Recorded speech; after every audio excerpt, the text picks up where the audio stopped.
another balloon over the Pacific. I'm Ed Baxter with Global News. A new name emerges to potentially be the new manager at Tottenham. On the enforcement, I'll have that story more coming up in Bloomberg Sport.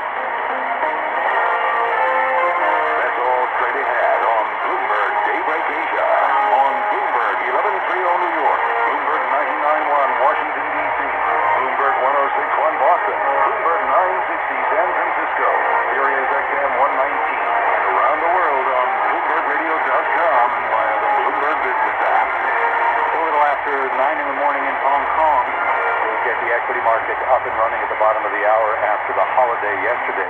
Mainland China markets, they will continue to have the day off.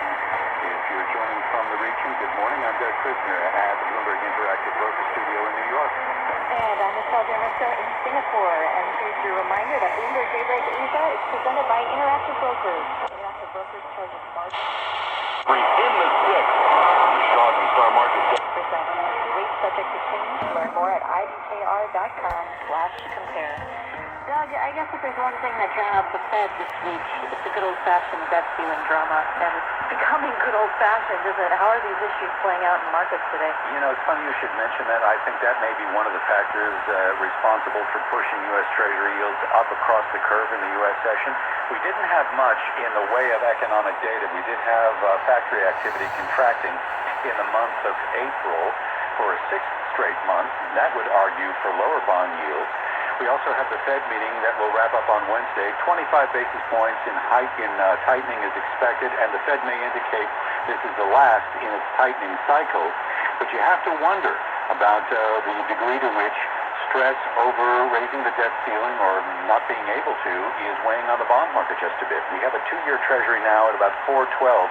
We were trading around 4.13 in New York, up nearly 13 basis points on the day. 10-year now at 3.55. We were 3.58 in New York with a gain of around 16 basis points. So overall yields trending a bit lower here in the Tokyo session, but they do remain elevated. The dollar pretty much stable.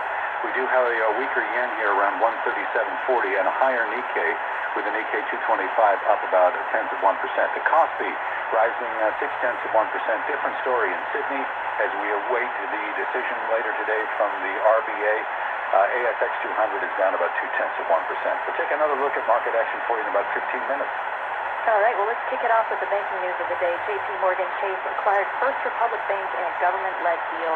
The transaction was announced in the early morning hours after First Republic was seized by U.S. regulators. First Republic was the second biggest bank failure in U.S. history, and it's the fourth regional lender to collapse since early March. JP Morgan Chase